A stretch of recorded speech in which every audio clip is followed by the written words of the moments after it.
and welcome to my YouTube channel where I talk about things that I like, which just so happens to be TV. And today I'm talking about one of my favorites, Interview with the Vampire.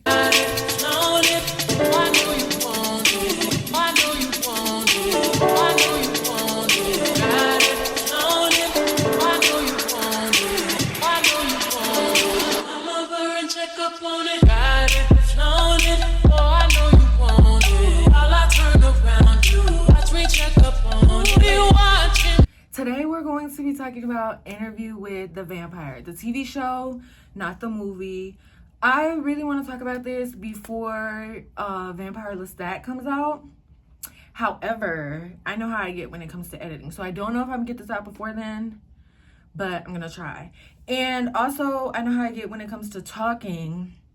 So for this video, I'm going to keep it to season 1. I'm going to make another video talking about season 2.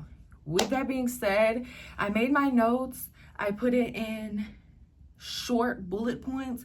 But again, I know how it gets when it comes to the talking. I know how I get when it comes to the talking. So, I don't know. I'm going to try to keep it short because we don't want to be here for too long. You know what I'm saying? Anyway, Interview with the Vampire is based on the book series The Vampire Chronicles by Anne Rice. Now, I'm not going to make too many comparisons to the book series because me personally, when I watch book adaptations, I like to keep them as two separate entities because, boo, listen, if you start comparing everything to the book, you're going to have a miserable time. And that's just with any, with anything. Also, I got off work early to get this video done. It's currently 2 in the morning. I don't know how long this video is gonna take me. I hope it's quick because I said I was gonna go to bed early.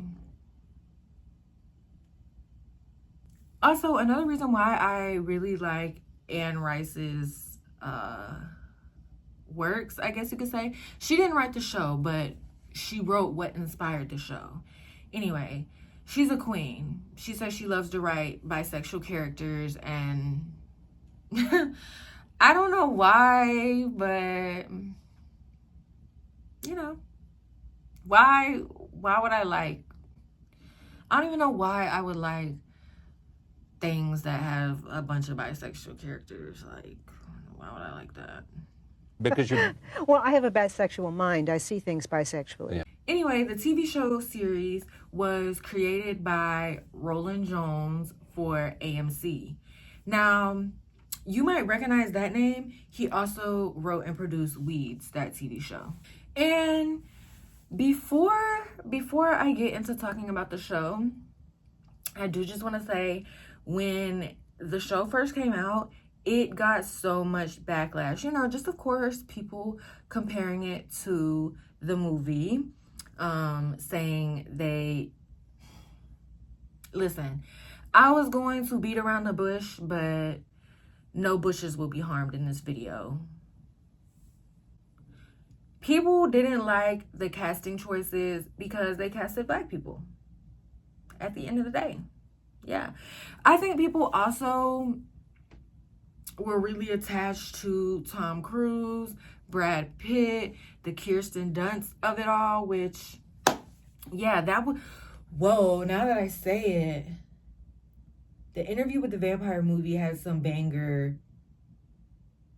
banger cast. Claudia, don't. Why not? Can't I change like everybody else?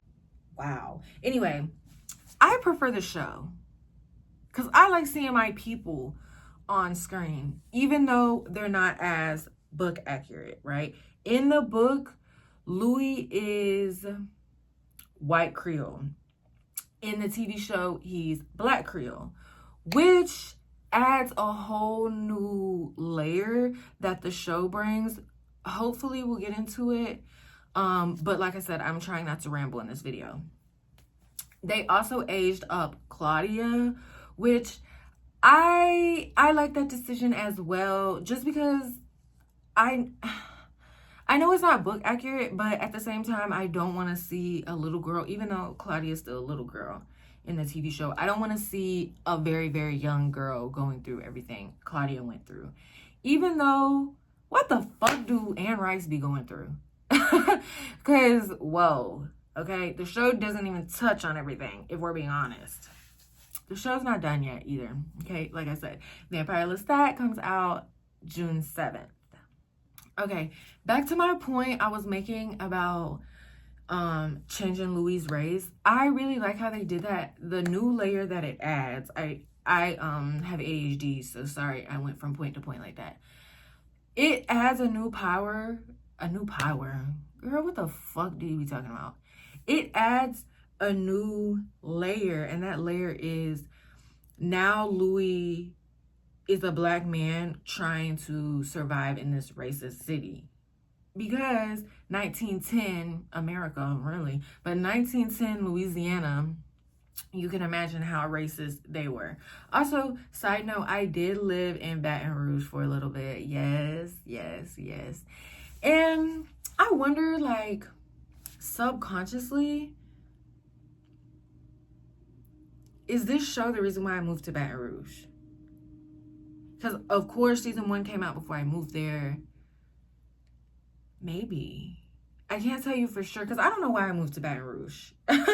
Living there is not a flex. No shade to anybody who lives there, but whoa, it was a crazy time moving there. Anyway, let's get into it. Episode 1 opens with a journalist named Daniel. He receives tapes of like his old interviews that he had with Louis that he never got to finish, and Louis invites him to Dubai to finish the interview. Thus, the title, Interview with the Vampire.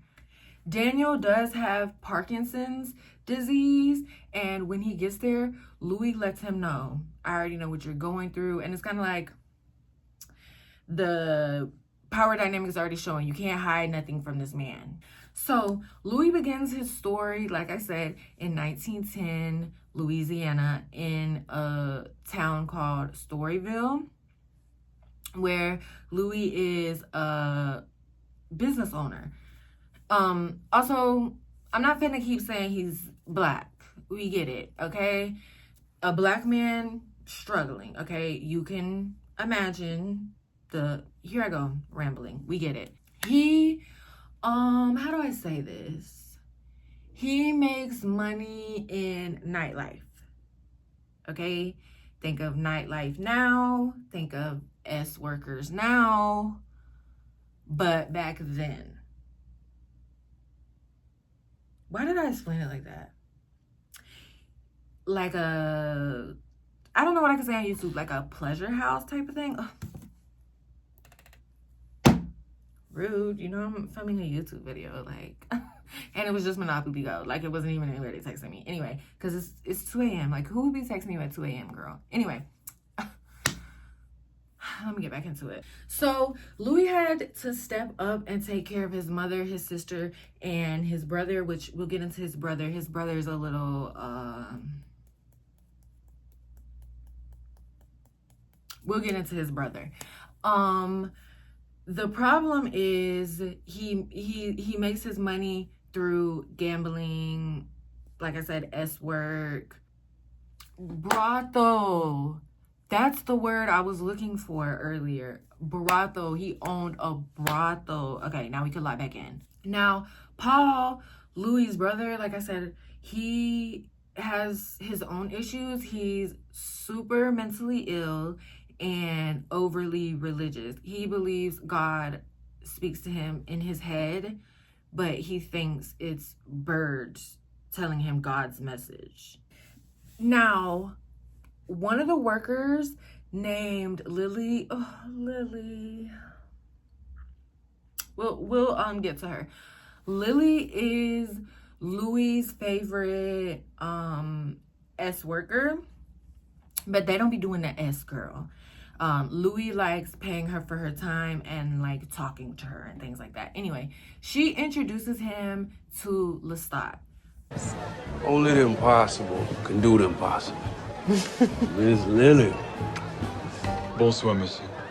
When Lestat meets Louis, he immediately becomes fascinated by him. Specifically, like what's going on in his head. Oh, they're so me. They're so me coded, low key. Anyway, short story. So I'm gonna show you my hard hat, okay? Because at work we have to wear hard hats. I'm gonna show you mine. Hold on. This is my hard hat at work. I'm covering up my work login right here because you might try to look me up, girl. Anyway, that's my name on the top, but you can't see my login. Anyway, as you can see, there's like vampire related stickers on here. I thought I had another one. Oh, right here. So I have a couple vampire related stickers and also the Michael Jackson sticker. Peep it.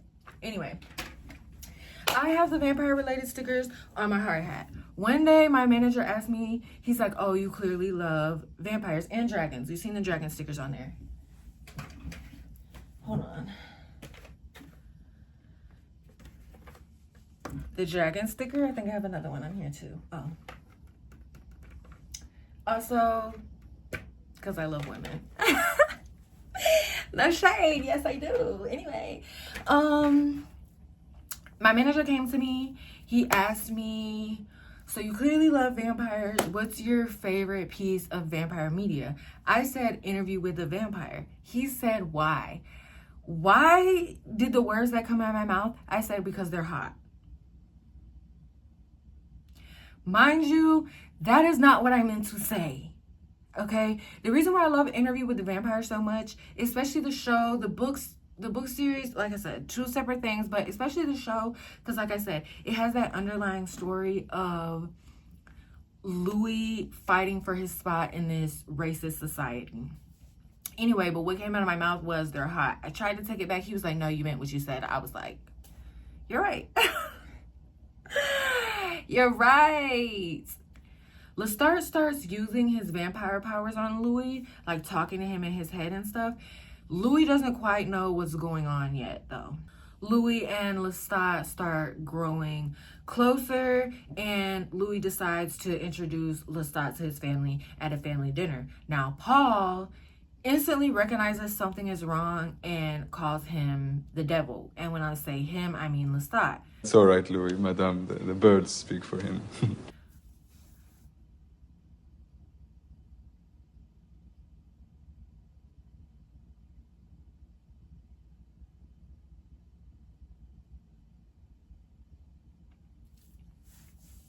Louis and Lestat then later on have intercourse, and Louis lets Lestat feed from him, or Lestat feeds from Louis.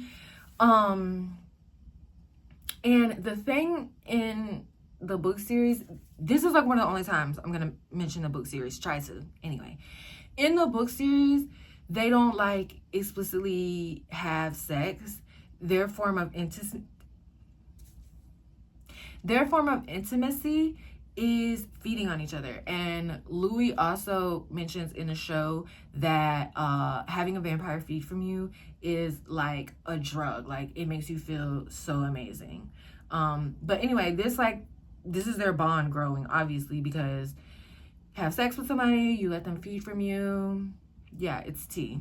Then later on, we're still in episode 1, by the way. This is why I was so nervous to do a recap video about the show. So much shit happens.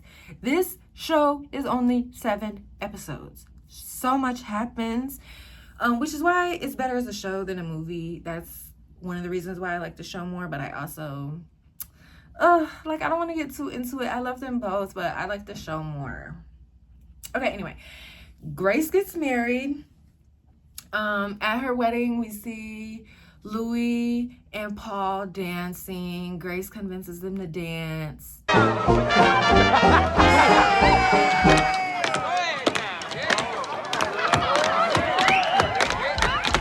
Oh, and the wedding is like occurring during the time period when Louis is trying to distance himself from Lestat, because, you know, he can't bring himself to face those feelings that he's having within himself. Paul and Louis, after the wedding, climb up on the roof to watch the sun come up, and again, Paul warns Louis about Lestat, and then he jumps off. Paul. Paul! Paul! And I think this is when Louis said is the last sunrise he ever seen. It's just so freaking sad because the family blames Louis for Paul's death. You know, like, Louis is the last one to talk to him. The family knows Paul is sensitive. Everybody's like, you must have said something to him. You must have said something to him. But Paul is like, you know, he's like sensitive. Like, he senses the evil in the world. And is this a safe place to say, like, I understand where Paul was coming from? And we're going to leave it at that. Then as Louis is grieving, naturally he wants to go talk to Lily. Like I said, he's not doing Lily. Lily's talking to him and making him feel better. Anyway, he goes looking for her. He's like, where's Lily? They're like, Lily died. She was found under the bridge.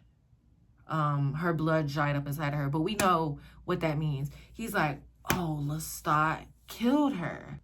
Louis goes to church and tries to confess to the pastor. Wait, is it called a pastor if it's Catholic? A priest. He tries to confess to the priest, but as he's in the confessional, he starts hearing racket outside. Lestat done got to the priest. Help me! I am weak!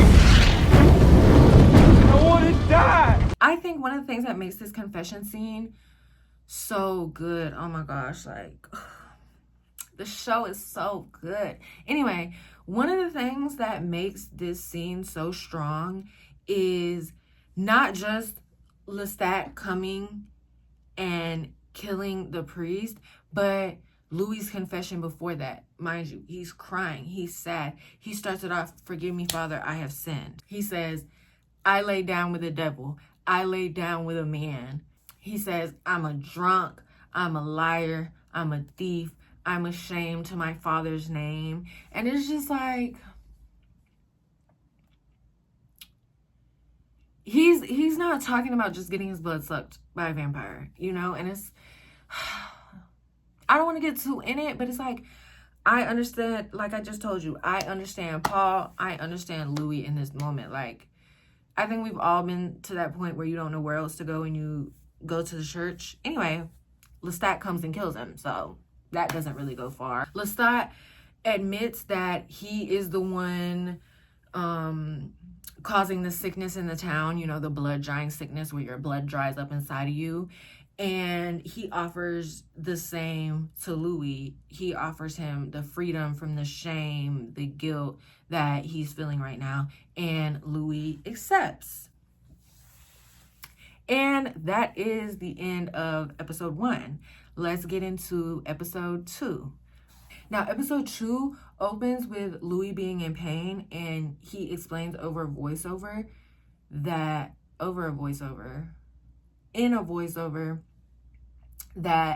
the reason why it's so painful is because you literally feel your human body dying while your vampire body takes over. Ooh, imagine how painful. I'm willing to do it though. So if anybody out there, like if a vampire is listening to this, like I'm ready. Lestat is teaching Louis the basic rules, how to feed. Are you hungry, Louis? To sleep in a coffin. I was about to say comment. Girl, shut up.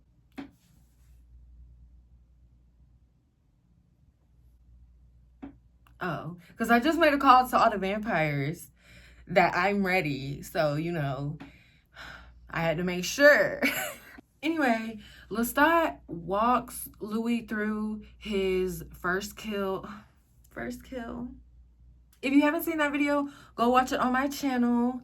I did a recap of the TV show First Kill. It was my first video too, so it's a little cringe, but I think I'm getting better. I think my YouTube skills are getting better.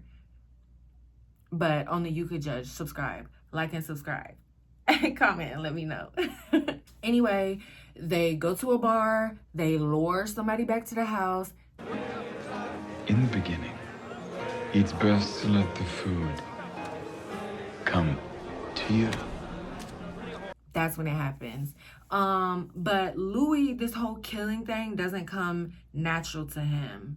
Louis is horrified and he tries to leave in the daylight, and skin was getting burnt off, baby. He grabbed some milk from the milkman. The milk wasn't doing nothing. This isn't a spicy pepper. You're a vampire. You can't go in the sun.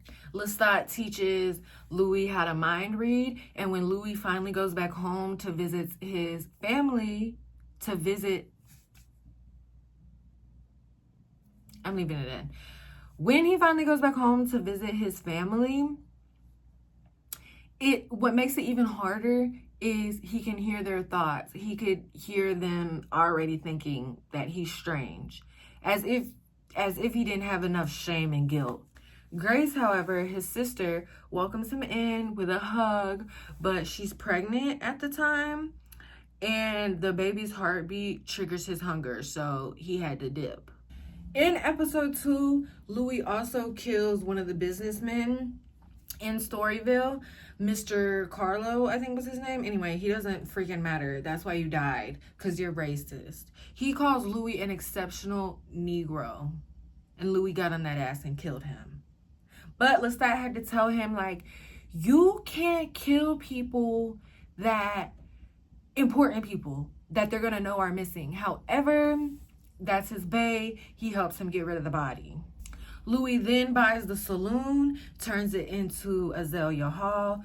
Using his vampire powers, Louis is also a businessman. So the vampire powers just really upped the antics for him. So the business is going really successful. He returns home, but by the time he's going back around his family, Grace has already had her baby, and she's like, here, hold the baby, and goes to another room. She has stuff to do. Louis cannot contain himself. He wants to feed on the baby. So this is pretty much like his sign, like he can't trust himself around his family. He can't control his bloodlust around his family. So he sits the baby on the ground and dips yet again. Lestat later tells him, like, you have to distance yourself from them because they will only fear him. I also forgot to bring it up, like, Grace already knows something is off with him because Louis tries to pull up in sunglasses. This is the first time he goes to see her, not the time that I'm speaking of right now. But she takes off his glasses, sees his eyes is different. So, you know, she's already suspecting something is off with him. Lestat then takes Louis to the opera, where Louis has to pretend to be his servant because it's 1910 in Louisiana, like I already said. It was peak Jim Crow time, segregation. Black and white people had to be separated, and the black people, of course, were getting talked down on. That is the T. What is it? The T. See, I don't even know what the fuck I'm talking about. That is basically the short of it. Anyway, from the opera, they take home the tenor, I believe. I don't know. Anyway, Lestat takes him home. I think he's making him have like a private concert. Anyway, they end up killing him.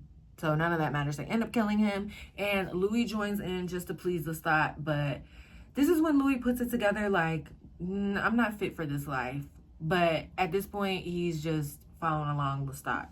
Episode 3, that's 6. Episode 3. Now, episode 3 opens with Louis trying to establish some sort of moral code when it comes to feeding. Maybe we can only kill bad people, you know? Lestat, he's not agreeing with this. He said we're vampires. We're predators. We're not judges. This is the main problem in their relationship. They can't agree on the fact that they're predators.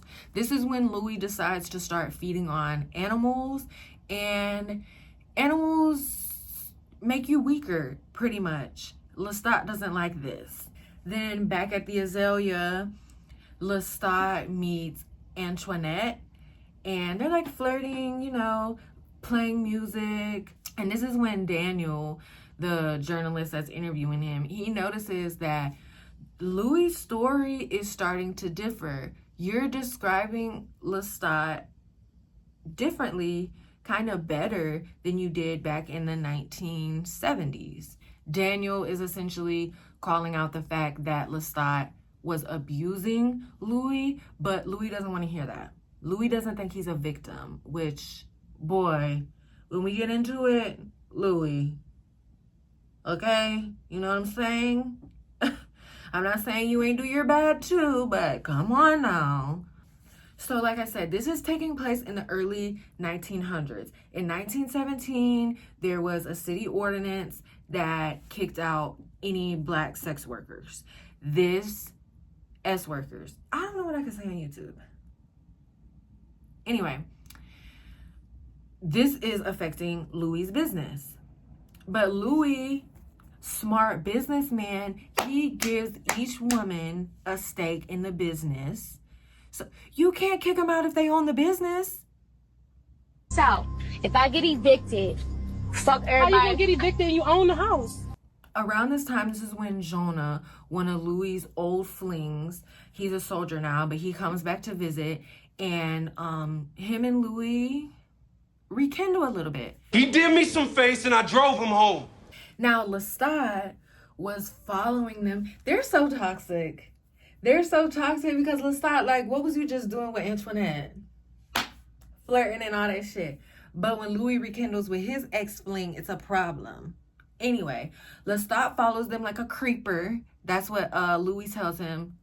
I heard you're outstanding! You watched the whole thing like some creeper! Lestat is a dog. Lestat wanna do what he wanna do while Louis just stay at the house or something. Like, what do you think this is? No. You want an open relationship? Let's have an open relationship. Louis tries to go back and visit Grace, but Grace is like, no, you can't come in here. We're scared of you. Louis kicks the damn door in. They're definitely scared of you now. They're afraid of you. Get That's the why girls! you didn't get Some an invite.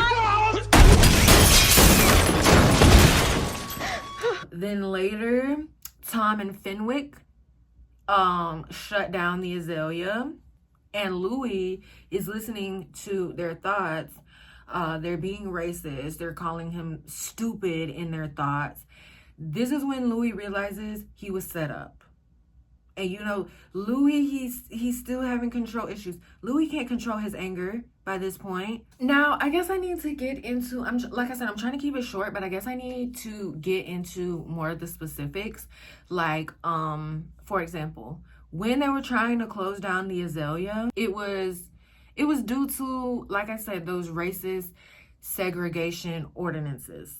And they were pressuring Louis to either comply or sell for really cheap. This is when they're having those thoughts like, you're stupid. This is when you see, I know you've seen the clips. If you haven't seen the show, you've definitely seen the clips. This is when Louis hangs up the line. He ate with that. I'm just saying, he ate with that. Somebody had to reverse them Jim Crow laws, baby. And he ate with that. Anyway, this causes a lot of issues though. Harassment from the police, vandalism from white people, and this is causing the pressure to build. Finally, Louis goes to have a private meeting with Fenwick. Is that even his fucking name? Am I saying his name right? It don't matter, because you're a racist piece of shit. Yeah. And that's why Louis read your thoughts. Yeah. And that's why when he heard you being racist more, he killed you. Yeah. So fuck him. I don't care if I'm saying his name right. Fuck him. You said I'm arrogant? Maybe I am arrogant. Anyway, after Louis he does that, puts his body on display, as he should. This happened after he tells Louis, know your place. Louis shows you his place. Yeah. Anywho, with a city official now being dead, ooh, you can imagine what that did. This is when white mobs start retaliating against all black businesses, black homes, the azalea burn, fire spreading everywhere, homes are burning. This is when it hits Louis that his revenge, his rebuttal to the racism only hurt his community more. So as everything is burning down in Storyville, well, the black places, as that's burning down, Louis thinks he could get his redemption by saving Claudia because he hears Claudia crying for help inside of a burning building. He saves her and eventually goes to have Lestat turn her. In the show, Claudia is 14. I love it because in the movie, in the book, Claudia's like 5. So I love aging her up. I love aging her up because I just love it, okay? Do I have to go into details why I don't want to see a 5-year-old go through that? I mean, I don't really want to see a 14-year-old go through everything Claudia went through either, but you get what I'm trying to say. You get what I'm trying to say. But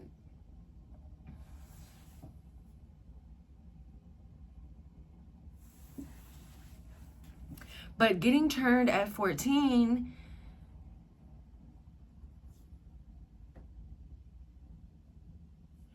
she matures mentally, she matures emotionally, but she's stuck inside the 14-year-old body forever.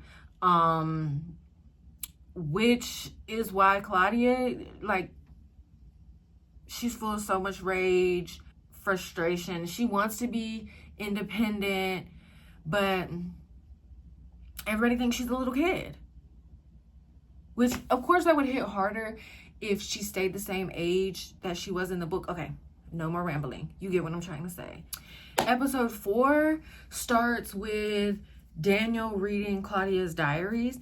And so episode 4 opens, we're like getting it from her point of view. She remembers being in the fire. She remembers getting turned. She calls Lestat the white angel, Louis the black angel. I closed my eyes and waited for the fire to take me too. I just prayed it wouldn't hurt too bad. That's when the black angel came.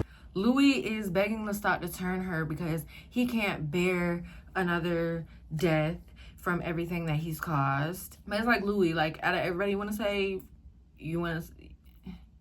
He meant well. He meant well. Anyway, Lestat turns him.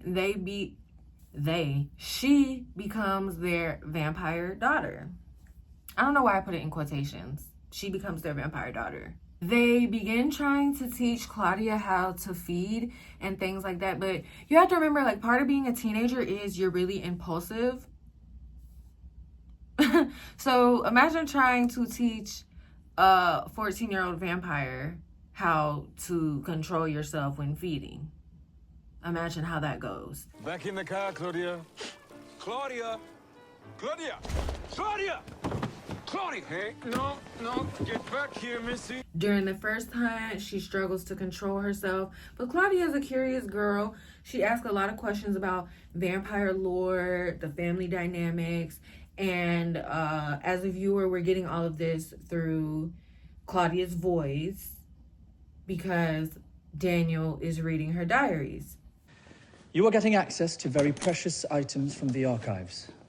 Where are these? Then Louis' mom passes away. Louis takes Lestat and Claudia to the funeral, where of course they're asking questions, and he just says that they adopted her because her family passed away. And his sister's like, do you have business adopting a 14-year-old girl? Or like, what's up with that? And Grace is using this as evidence to kind of explain that Louis is really like changed. He's becoming really strange. A little bit after this, Claudia, who is craving distance from her father's. She wants her own life.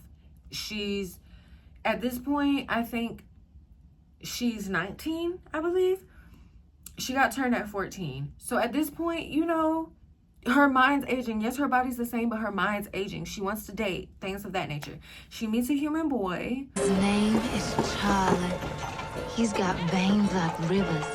They flow right down his arms. You and I back there? And she falls in love with him. His name is Charlie. Well, one day they decide to get intimate. And Claudia, like I said, she has trouble controlling herself. She takes it too far. She kills him. Rip Charlie.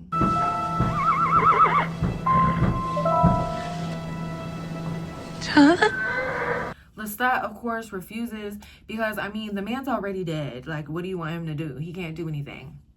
He then forces Claudia to burn the body as kind of like a lesson to show her that she has to control herself. And this also shows her like what loving a human will ultimately turn into. And this is when she learns that she's stuck.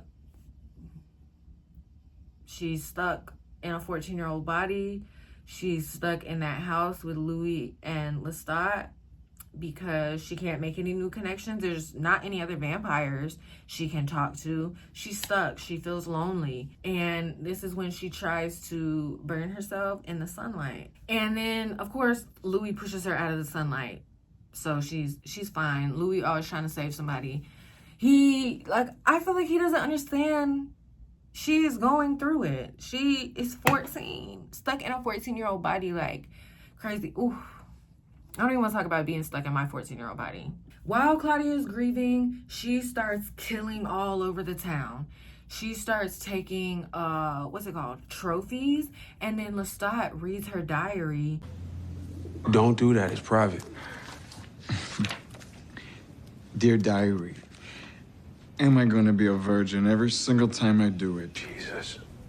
Then some bodies that Claudia had gotten rid of surface after a flood, and this puts them on the police radar. So they go and they raid their house. And Claudia, who is like blood drunk at this point, she has to hide the evidence. Oh my gosh.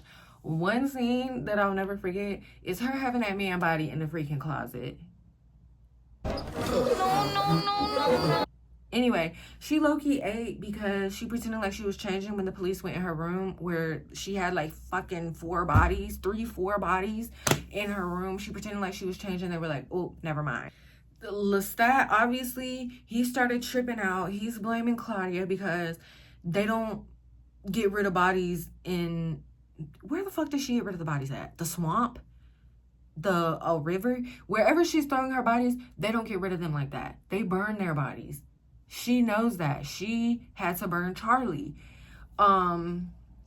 Anyway, as they're arguing, Claudia reveals that, Lestat, you're being intimate with Antoinette. You're lying to Louis. Anywho, this is when she decides to leave, and Louis falls into a depression because his daughter left. Meanwhile, she is trying to learn. Claudia is very curious. She loves reading. She reads. She keeps her head in a book. You know what I'm saying? And this is when she comes across a vampire named Bruce. Bruce does save her from an almost incident on a college campus. A little thief. You're coming with me. What are you gonna do after that? What? After you turn her in. She gets on the bike with Bruce, leaves with Bruce, and when they get to Bruce's campsite or something like that, fuck Bruce. Because Bruce was stalking her, and then he tried to hurt her, and this proved Lestat right in that moment. You can't trust other vampires. You can only trust your fathers. Daniel, at this moment, he's still reading her diaries. Daniel notices pages missing out of Claudia's journal. And Louis, when he asks Louis about this, Louis gets super mad, hinting at he's still not healed from the trauma that was going on during that time. I will not exploit her. Did she tear them out? Doesn't seem like something she would do. It's clear what happened. The journal picks back up where Claudia was writing about watching Louis meet up with Grace in the cemetery. This is when she realizes, oh, Louis can't be around his family no more. He made me to replace his sister. Like, he needed another family member. So Claudia returns back to their house, but she doesn't want things to go back to normal. She has a plan. She wants to leave, and she wants Louis to come with her. And Lestat overhears this plan. He doesn't like that. He starts fighting Claudia. Louis is not going to let that happen. He starts defending Claudia. Lestat, he put BTA. If you didn't know, now you know, vampires can fly. He flies all the way up into the air, drops Louis down.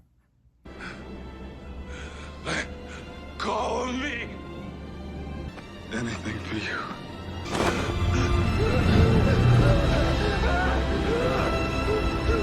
Yes, vampires are immortal, but it takes them time to heal, especially when you've been badly beaten. So as we get into episode 6, Claudia nurses Louis back to health. So like I said, as we get into episode 6 is like years. It takes place over the span of years. Well, really every episode does. Claudia is nursing Louis back to health over the span of months. She literally found him in the street. A pulp in the street. Anyway, she nurses him back to health. Lestat disappears for years, probably off with a girl like Antoinette.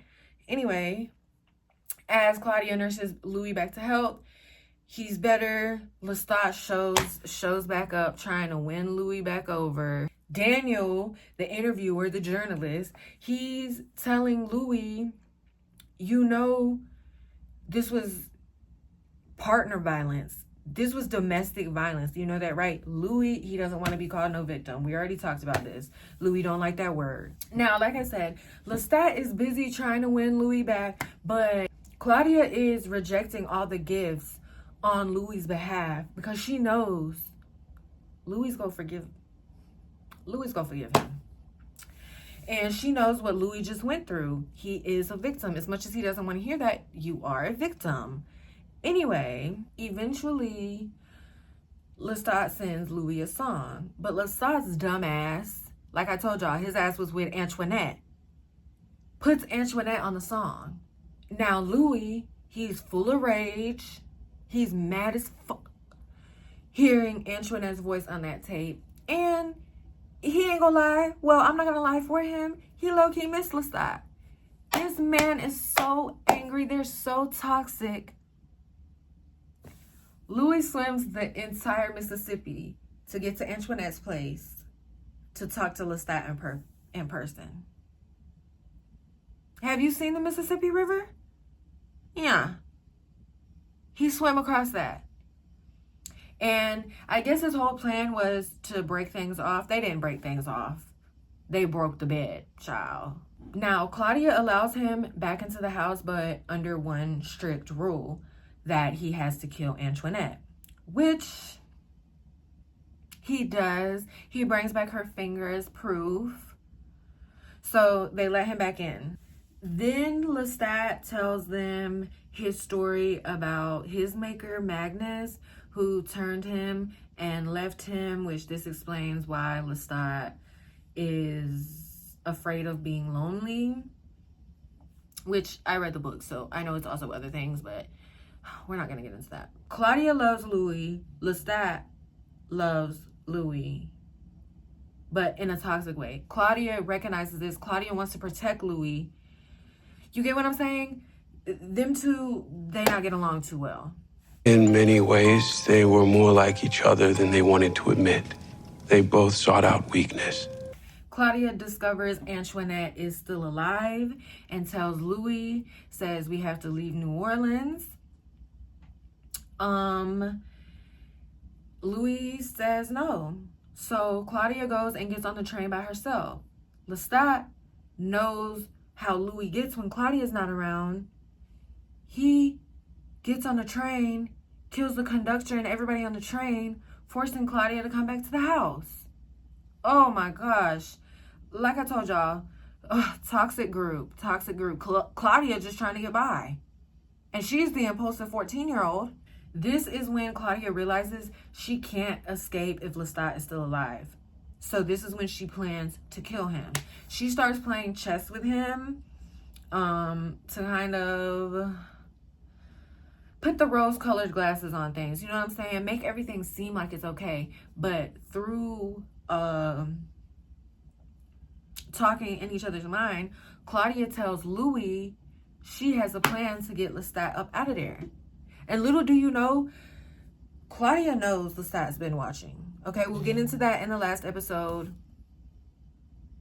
We'll get into that when we talk about the last episode. But Claudia suspected all this.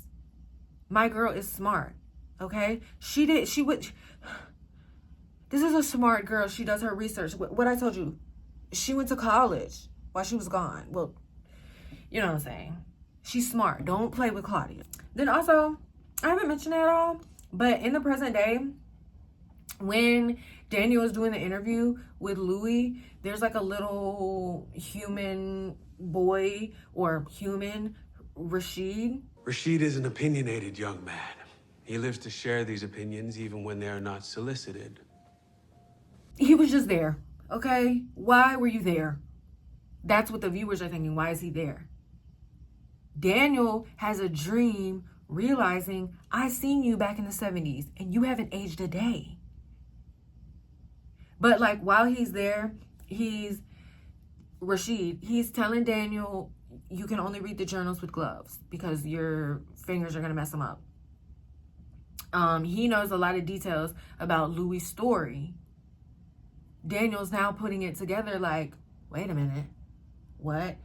That's the end of episode 6. And a really important piece of vampire lore is vampires cannot hear the thoughts or read the mind of the vampires they created. Lestat created Louis. Louis asked Lestat to create Claudia. He created both of them. That's why they can talk in their head. Lestat don't know a damn thing. Let's get into the last episode, episode 7. The episode opens with Daniel asking Louis, how can vampires die? This is setting the scene for Claudia's murder plan. Louis tells him vampires can die from decapitation, dead blood, fire. I might be missing something, but those are the main ones. Claudia and Louis, like I said, are plotting telepathically. A dead man comes to them asking for help. He's dying of cancer. Lestat goes to drain him. He spits it out. Blood cancer, the worst kind of blood. Yeah, but this is all part of Claudia's plan. Like I told y'all, she is smart. How are you outsmarting like a 107-year-old vampire, dude? She's like, what, 26, 30 at this time? I can't keep up, okay? A lot of time has passed since she got turned at 14. Okay, getting back into it. My freaking phone ran out of storage, so I had to spend like an hour trying to transfer the footage to my laptop. I deleted part of the video.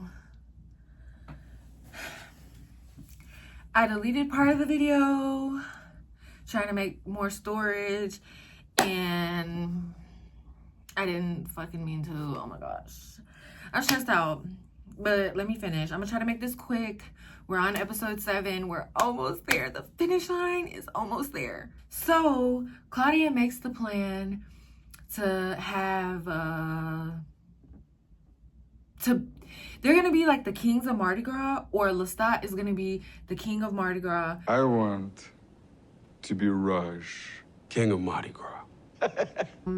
And Claudia basically says we can have a feast on our last night. So they're gonna set the people up, whatever. From here, they meet up with Tom.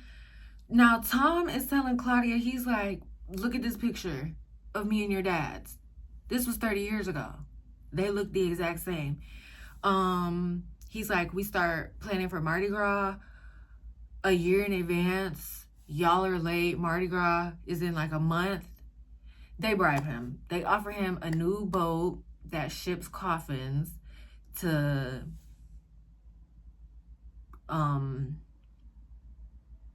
bribe him. Did I already say that? I don't know. I'm frustrated. Like, when I deleted my video, it's so frustrated. Like, why do these things happen to me?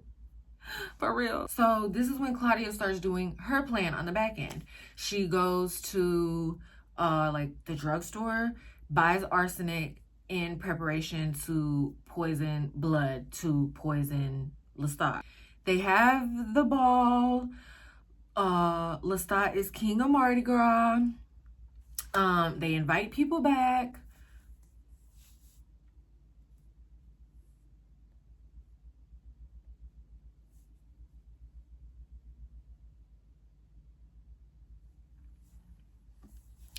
So when they invite everybody back, it's so funny. They're like, the secret to immortality is in this bowl. Somebody lifts up the lid, there's nothing in the bowl. They're like, ha ha ha, funny. Boom. That's when they start getting attacked. So they're attacking everybody. Boom. They get to the last person, and the last person is like barely alive. She's like, she being Claudia, she is like, I saved this last one for you, Lestat, because Lestat had his eye on a set of twins. I think they were twins. Maybe I'm tripping. I don't know. This video is like, I'm not having fun anymore. If I'm being honest, I'm not having fun anymore. Anyway, but Lestat, he's like, he gets real close. He's like, I know what you're trying to do to me. And in walks Antoinette. Antoinette walks in. She's like, I've been watching you. I've been listening to you. I've been reading your thoughts. Arsenic.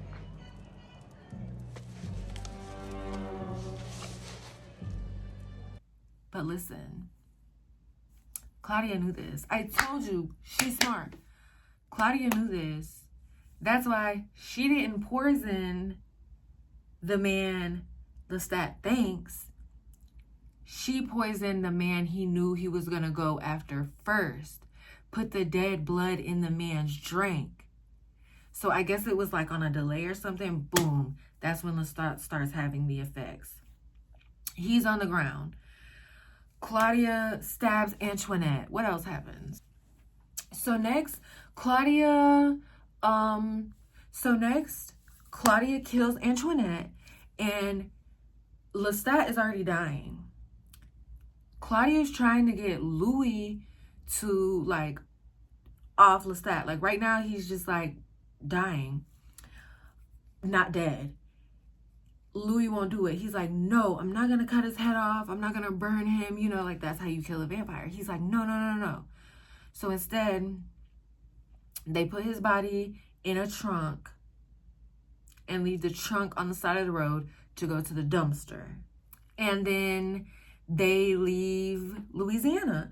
They leave Louisiana and go to Europe. They are on the boat that they bribed Tom with because the boat was to transport coffins. Perfect cover right there. In present day, Daniel clocks this tea though. Daniel's like, wait a minute.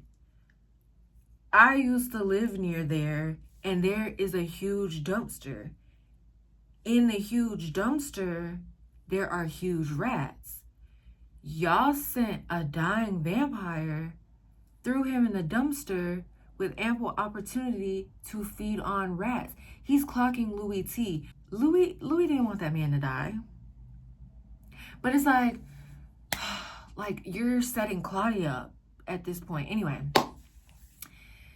the end of episode 7 ends with Daniel also clocking Rashid's tea.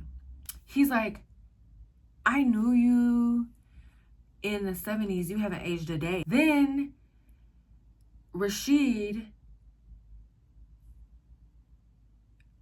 reveals himself to be Armand when he starts flying. Daniel was confused at first. He's like, but I seen you in the sunlight. Like, how? As we age, the sun loses its power over us.